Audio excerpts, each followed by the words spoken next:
Hello, folks. Welcome back to the Redeemed Marriage Podcast. I'm Rusty. She's Heather. We're the Bryants. And you have stumbled upon, or it's your daily Monday daily ritual that you're listening to us at 5 o'clock in the morning. That's right.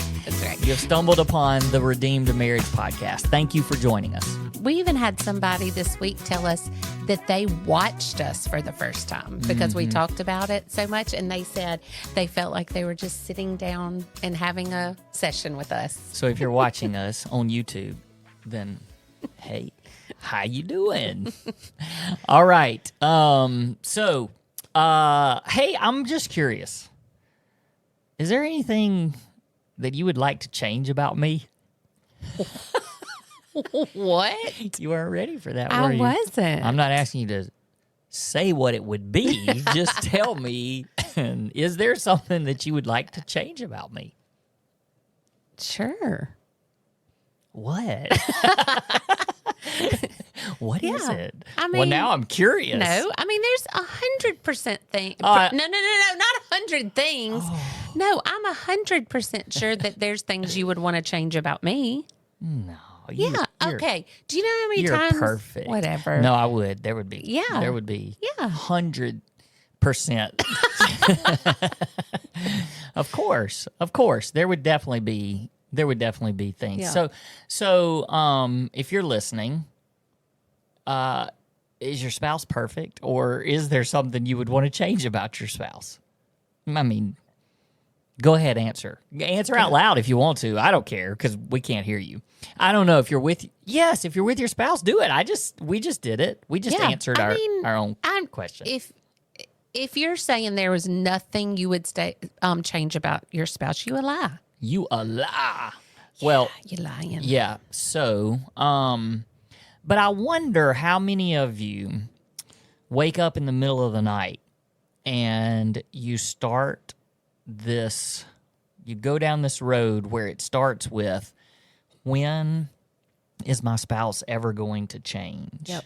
And like this, and the reason why I set it up that way is because obviously people come to us lots of times because they have some trauma in their past and in their marriage. Could even be infidelity. That's our story. Did I lay in bed after confession, after you confessed to me, and wonder and think, is she ever going to change? Like, is this what I'm living with for the rest of my life? Yeah. And so, yeah, I know that there's people out there that are thinking that, but it's not just the ones that have been through trauma and betrayal, and it's not just the ones that have been betrayed, because Sure. you just admitted that there's things that you would change about me. So maybe you do lay there in the middle of the night. You better not admit this, but I don't. Maybe you do lay there in the middle of the night. I'm sure you have. Woken up in the middle of the night with just wrestling with this. I mean, he's never going to change. Like, I need him to change. I need him to be better. I need him to do this. I need him to become a different person. And yeah, for me, the same thing. Now, I would ask this question: how's that working out for you? How's that working out for you to be up in the middle of the night, just almost desperately pleading, maybe even pleading with God, but just begging that your spouse change? And then where does that lead? Oh my goodness. You just start going down this trail of all kinds of thoughts that there's rarely anything very positive that comes from that. And that's when your comparison game starts and you think, oh, well, so-and-so probably isn't like this, or, the comparison game can start, but also just dissatisfaction, like discontent with not only, and I would dare to say that if you're laying there thinking, oh, he's never going to change or she's never going to change, and you get discontent, you're not just discontent with your marriage, but you're discontent with life, because it's like, do I have to do life for the rest of my life with this person? So it can get in a really dark place really quickly. Yeah. So today we just kind of want to address, like, what do you do when you're having those thoughts?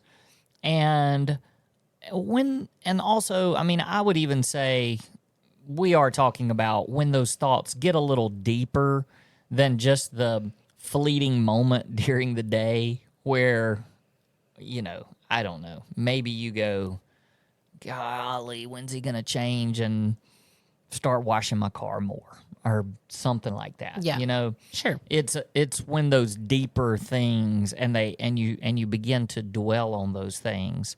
And we know that where this lands with a lot of the couples that we do coaching with is spouses get so fixated on the other person that there's no way, even if you go, no, I know there's things that I need to change too, but my good, it rarely happens that way. It is, people are so fixated on the other person and the other person's need to change in order for this marriage to be successful. And in order for me to be happy, that's really what it is. It's you change, so I'll be happy in this marriage. And what ends up happening is you get stuck in this bitterness, frustration. You're in this cycle of it's never going to get better, because the answer to this is you cannot fix your spouse. Or change them. You can't. You can't change them, and you can't fix them. And so part of me just wants to say, stop trying. Yeah. And it's kind of like, how many times, I actually love it when pastors are preaching a sermon and they just throw this reminder in there, because I hear them do it every now and then. And I kind of wish pastors would open every sermon up like this, where they say, hey, if you're listening to this sermon and you're going, oh my goodness, I sure hope my spouse is listening to this, or I sure hope this person or my kid or whatever. And you're already thinking, I've got to send this to them, because you're just thinking about them and how they need to change, then you're getting it all wrong. And not only are you getting it all wrong, but it's probably about you. It is probably about you. Because I can remember Matt Chandler saying that one time, because I was thinking, and it wasn't a bad thing. Yeah. It was just, I'm going to send this to one of my kids. So We it'll do that. encourage We them. do that in a much healthier way. But I mean, I'm just saying, right? It still went, when he said it. Oh yeah, that's why I said I want him to remind me every time. That's right. Because he said, if you are listening to this thinking, I hope so-and-so's listening to it, I'm talking to you. You're the problem. And I was like, how rude. Yeah. But he was right. No, he was right. And but that's part of, I even think that's part of our journey. And a lot of what we're fixing to talk about, I think, is probably how our mindset has shifted so much through all the years of us growing and just changing our mindset on so many things. Because now, I rarely listen to a sermon or read a book or listen to a podcast or anything where I go, I gotta send this to Heather, or I gotta send this to my kids because I want them to change for my betterment. Right. Because if they'll listen and they'll change in this way, then everything will be better for me. I just rarely do that. But now I listen to things and I'm like, that is so good and it's life-changing for me, and I want to pass it along to somebody else. I do that to Luke and Logan all the time. I just got on this new pastor that's been preaching a lot on manhood, and it was like, no, this is for me.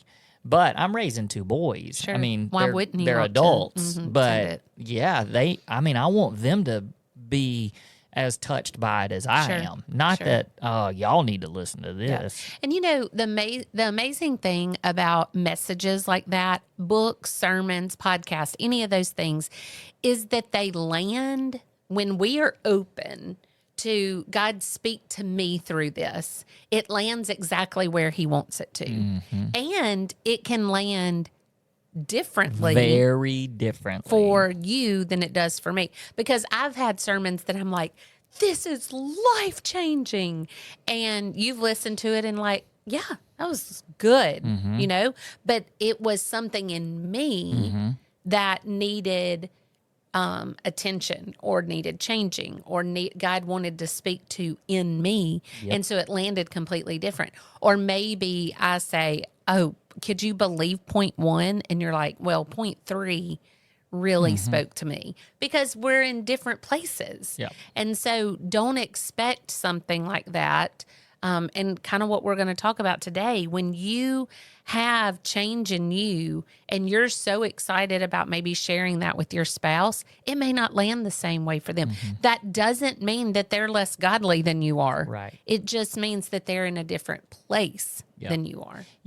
Well, I mean, this is the perfect example of that because a lot of what we're about to share, you know, and how to answer this question, it's coming from a really unusual way because it's coming from a message that our worship pastor actually shared this weekend at an event that we were at. And it really hit you. Yeah. But it hit you not like this, not like what we're about to talk about. But and so even when like we got his notes and read through them and stuff, very different the way that I'm approaching this. Sure. So like you know, it's just this is a perfect example because God spoke to you in a really powerful way. And then as I read back through the notes and I was like, hey, we're going to use this to help answer our question about when's my spouse going to change? Right. Very different from what you originally heard God saying to you. Yeah. So yeah, I think what we really want to talk about is what do you do when those questions like that just keep coming to mind in the middle of the night? How am I going to, when's my spouse going to change? And we just want to go ahead and from the very beginning say that's not a question for you to answer. And so, I mean, honestly, stop asking the question. And because you have to get to a place where you say, I can't change my spouse and I can't fix my spouse. So what do I do? Because we all are admitting my spouse does need, it'd be great. It'd be great if there were some things that changed about my spouse. Okay. Well, if I can't change that, then what am I supposed to do? Because some people, it's way more than just, my spouse needs to change because they keep throwing their dirty socks on the floor, you know? I mean, some of this is really, really deep, and I understand. And here's again, we have to say this every now and then when we start. We're not telling you if you're in an abusive relationship where you're being physically abused and even emotionally abused. There's again, so much of that is it's wording. Like we don't know what that means in your situation. So, but if you're being physically abused and you're laying there wondering if they're ever going to stop, get out. That's right. And if they're habitually, having affairs or committing adultery with infidelity. And it's over, and you're like, oh, well, they can change. Or and there's an addiction that's put you or your children in danger. We're saying, look, God can redeem and God can restore, but those are situations that you don't lay there wondering about your safety and your children's safety. You get out, and again, you can't fix your spouse. Let God do that work. Sure. But there are situations, so like in our case, I'm laying there in bed and I'm going, okay, well, my wife had an affair and I believe that God's telling me to stay in this relationship, but she's got to change. Okay, well, there's also a change in I'm not going to ever do that again. And then there becomes this journey of my heart's going to change as well.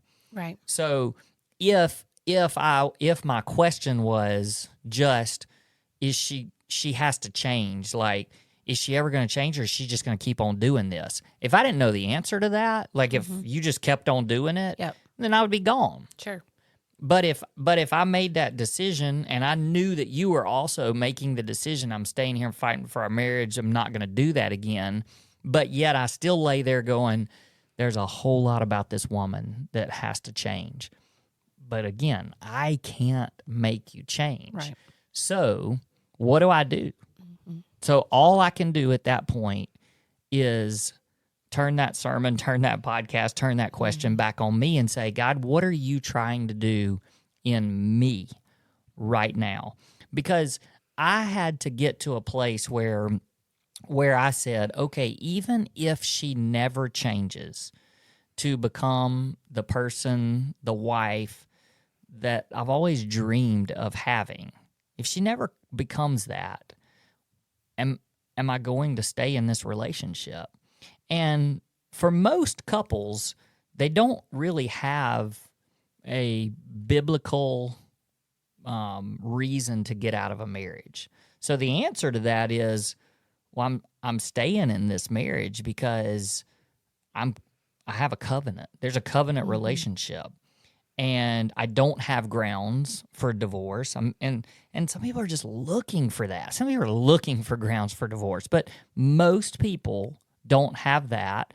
And so then it becomes, if you never change, am I going to stay in this relationship? Well, the answer should be yes. I mean, unless there's something, like we've already gone through. So I'm not going to go back through all that. Unless some of that, then you're saying, no, I've made a commitment and a covenant before God, so I'm sticking this out. All right, does that mean that I may be till the day I die, you haven't changed a bit, and I just still am journeying through this with a spouse that hasn't changed any? Yeah, I mean, it could be that way. Right. But again, not your job. Mm-hmm. So your job is you. Yep. All right, so let's talk about that. What does that mean, and how do we get to a place where our heart is ready for us to say, God, whatever you want to do in me? Because when that happens, I can tell you this, as you change, the climate and the temperature of your marriage changes because of who you are becoming, and most of the time it becomes impossible for your spouse to not change as well. And to not notice that what you're doing and want to be better because you're better, you know? And that's where our worship pastor, and you've already set it up beautifully for it, kind of landed with me differently in a different area of life that just rocked my world. But as I was thinking about how he used this illustration, how powerful it could be for somebody who's at 2:00 in the morning wondering, is my spouse ever going to change? And he was talking about in Exodus when, about Moses, and in Exodus 3, God appears to Moses in a burning bush, and Moses wasn't expecting it. It was out of the blue. It was a complete surprise, but God showed up powerfully in his life. But it said that Moses covered his head because he wasn't. He didn't know how to respond. Yeah. So he just covered his head. He wasn't expecting it. But did God show? I mean, he still showed up very powerfully, but Moses wasn't expecting it. And so what I loved about that was our worship pastor didn't say that's wrong. Right. I mean, that's not a bad thing because we can still learn from that. And God showed up. And he still does. He surprises us and shows up. Yeah. Absolutely. Absolutely. And then later, as he matured, like he had been through lots of life by the time he got to Exodus 33. And he had walked a lot of journey. God had sent him out to do things that he was like, I don't want to do them, but he still did them. And he got rejected a lot. But he saw over and over the faithfulness of God. Over and over, he saw the faithfulness. And so in Exodus 33, he actually called out and asked God for his power and to show up powerfully because he was expecting it then.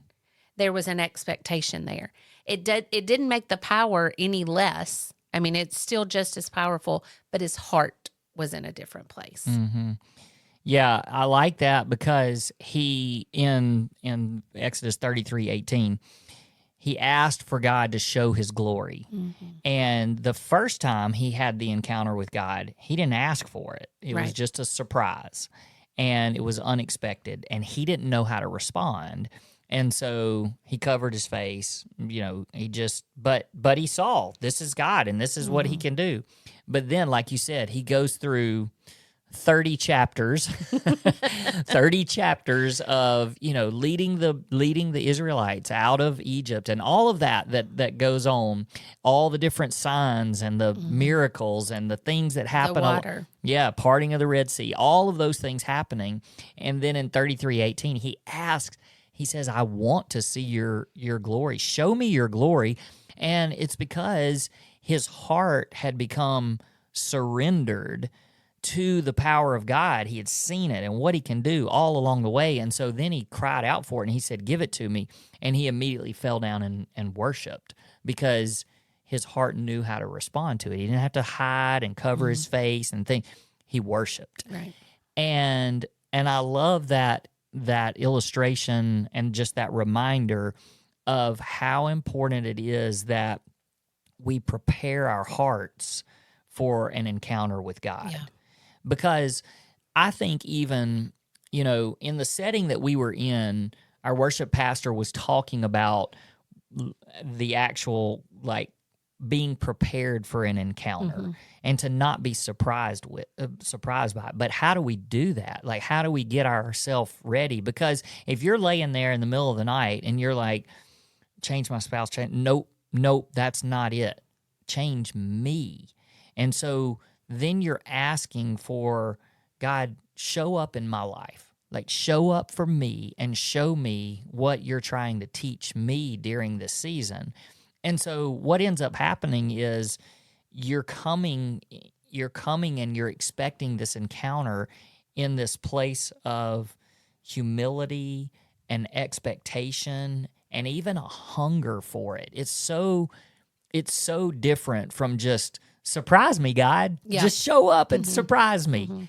It's I'm expecting you to do something, and I'm expecting you to do something in me. So how do I posture myself to be prepared for that? And that's what, for seasons and years of Moses' life, he was preparing himself by being obedient, by being humble, by being hungry for, and then the expectation and just the faith and the trust of God, do it again. Won't you do it again? Do it again. And so he was ready. And I think that that's where we need to change our thought patterns in the middle of the night. It's yeah, God, I want you to change me, but get me ready. Get me ready to change me. And what does that look like? Well, it looks like, I think first is the humility. It's the humility of saying, I can't fix this person that's laying next to me or that's laying in another room. Yeah. I can't fix that person, but that's not what you're after anyway. And the humility of saying, I have to change my heart first. And, look, I can promise you, I laid there in bed many times thinking, I don't need to change. I didn't screw this up. I don't need to change anything. She's got to change. And, we could have continued on with our marriage, and you could have had your encounter with God like you did, and then started this journey to where you got to a place of full surrender and chasing after the Lord, and you changed, just like I was laying there begging for. But there's no way our marriage would be what it is today if I had not changed as well. And as I changed and God started working in my heart, even if you had not changed, Right. I would still be the man and the person, or at least striving for that. That's because right. I'm not there. Sure. But I would be striving to be the man, the husband, the father that God had called me to be, regardless of what was happening to the person that was laying next to me. That's right. And that's where we all have to get. We have to get to this place where I'm chasing after the Lord in spite of what's happening to them, because their heart's not my responsibility. Now, look, I did want to say this. You can have conversation. Like, part of being married, and some of you have decent communication skills, and you do talk about things, but you still are like, that person's got to change. They got to change. It's okay to talk about things. Right. I mean, you don't just go through life and just go, this is really bothering me about my spouse, but I'm not going to say anything because it's not my job to, you still have to communicate and say, hey, these are some things that are bothering me and we need to work on those, or, and what can I do? How can I help? And what do I need to change? But that's that humility that you're bringing into it. So all of that to say, there's a way to change this and to change it to a place where it's like, I'm fixing me. I have to let God work in my heart. Yep. I had a question that you about to ask up. me a question? No. It's just one we're going to talk about. Okay. What would shift in your marriage if you expected God to meet you personally, even if your spouse isn't changing yet? Ooh. So it's not just the question we've been talking about, but what would shift in your marriage if that was your mindset? That if you expected God just to meet you, and even if your spouse isn't changing. And, I think about this can be as simple as surfacey things. Like, I'll just use the example of, I can't change this, but when I had my surgery, like I worried, not for long, but for a split second, that you wouldn't find me physically attractive, especially when we were nude, because of my scars. And I was like, I can't change that. Like, I can't fix that. But what if there's something about your spouse that you don't find attractive? Or what if your spouse is really overweight? Or, this can be things like that you think they're never going to change. They're never going to be different. They're never, and those can eat away at you. Those thoughts can, and make you turn into, I don't find them attractive anymore. And what if God never changes that? So, we talk about heavy stuff all the time, about what if your spouse never quits, having an affair, or, there's addictions. There's people listening to this where maybe your spouse is addicted to something, or maybe your spouse never does Bible study, or maybe your spouse, there's a million different things that we can't put ourselves in your shoes. But what I love about the question is, what would shift in your marriage if you quit worrying about that and you only worried about God changing your heart? And that could even mean God changing your heart towards your spouse. Mm-hmm. Because definitely. Because I'm just going to go back to the scars thing as an example. That's you saying it. Okay, I'll just talk about me. And I'll just go ahead and say, it doesn't bother me that you're bald. Well, that's a good thing. It doesn't. Because I ain't wearing a toupee. If that's what you're... It does not bother me. But we have talked to people where things physically like that bother them. Okay, so let's just say it bothered me. That's never going to change. So, and I know that's not going to change. Mm-hmm. So what my heart has to tender towards is tender towards that. Like, why am I putting so much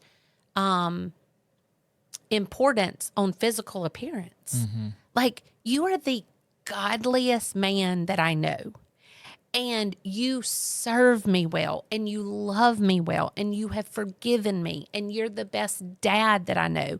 And so why would I let something physical bother me like mm-hmm. that? But I have to tell myself that. Like, we have to tell ourselves that. Like, we have to tender our hearts mm-hmm. towards those things and speak truth to ourselves.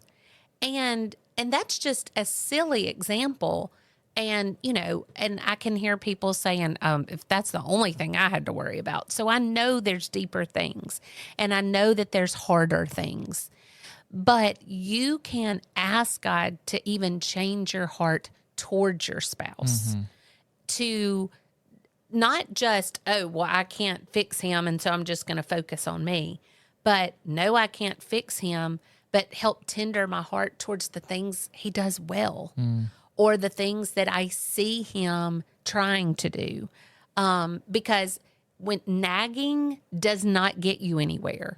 If I nagged and nagged and nagged and nagged, you'd be like, not only am I not going to do it, but now I have no desire to do it. Like, it's because you're killing me. But if there's an encouragement there, and you're softening your heart towards your spouse, I think that not only are you focusing on you and preparing yourself and inviting God to show up and be prepared for his glory to show up, but you're also tendering your heart towards the person that's refusing to change. That's really good. And I just jump in here too. If there's a a female that's listening to this, which I think most of our listeners are probably not most. Yeah, I was fixing to say that's a lot. I would say that over half, half are women, just based on statistics and things like that we're able to get from our podcast people. I would challenge you guys with this nagging. I'm just like, I don't know that nagging has ever caused a positive result in your husband. And I'm just speaking as a man. I do think that most of y'all that are listening, you listen because you trust what Heather and I say. And I'm just telling you, nagging is probably one of, if not the least effective way to get your husband to change. I thought you were going to say attractive, but that's true too. It's the least attractive thing. It is. Nagging. And it does not lead to change. If it does lead to change, it's not heart change or lasting change. It's, I'm scared to death of you and I'm tired of you nagging me. And so that's where you have, if you're one of those that you're just listening and you're like, oh my goodness, Rusty's really stepping on my toes right here. I'm sorry, but I'm not sorry, because I want your marriage and I want your husband to be a godly husband, and I want your husband to be someone that loves you well. Like, that's our goal in this. We want this to improve your marriage. And so if you're a female, you're listening and you're like, I'm a nagger, that's where it starts with you. Yeah. Like, I'm not saying they don't deserve it, but it just doesn't help or change anything. As I was listening to you, can I wrap up? Sure. Okay. I've been just really over probably the past year. When I spend my time alone with God, one of my heart cries has just really been, I want to be known as a man of God. And how do I get there? Well, so much of it is I got to spend time with God. Like, I got to get to a place I need to learn. I need to learn about God. I need to know who God is. But when I die, that's what I want people to say about me. I want people to say, oh my gosh, he loved his wife well. He loved his children. He loved his family. He pointed people to Jesus. He talked about Jesus to people. He encouraged people. He loved people. He served people. Like, I think of all of these things, and none of that it's not selfish. Like, I don't want, like, when I die, it's not that I want people to go, oh, Rusty. Yep. I just want that to be the thing they remember me by. Not for my job or, how well I did certain tasks or how good I was at certain things. Like, it really is just wrapped up in that. And so we had an incredible man of God that passed away. We didn't have the privilege of knowing him like other people did. We had some recent interaction with him, which is awesome that we had that opportunity. Yeah. But a recent man of God passed away in our church, and it happened yesterday. And so lots of people today have been talking about him, and the message that I was hearing over and over was what an incredible, humble servant, but like a warrior, like an evangelistic presence, like just like all of these things. And he was a good husband and a great father. I mean, their family is tight, like all these things.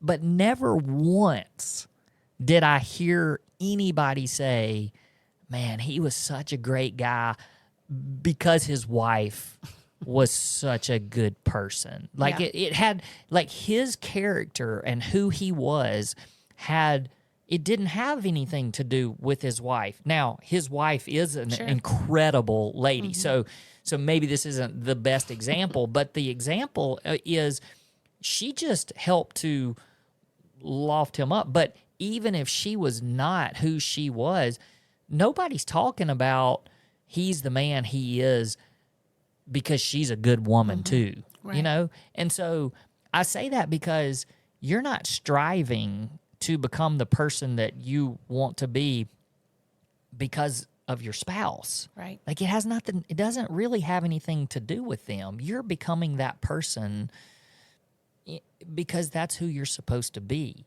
And when you die, like, what do you want people to remember you by?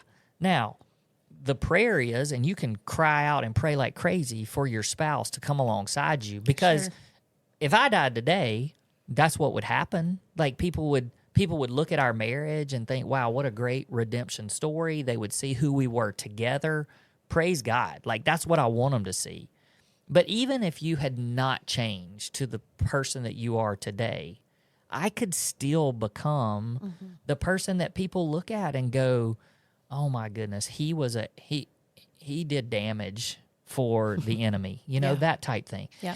And so that's my challenge. I just am challenging you guys to be a warrior for the kingdom. And yes, we want your spouse to be alongside you, but you can't control that. Yep. But you can control who you are becoming. All right. Hey, reach out if we, next week. Oh, yeah.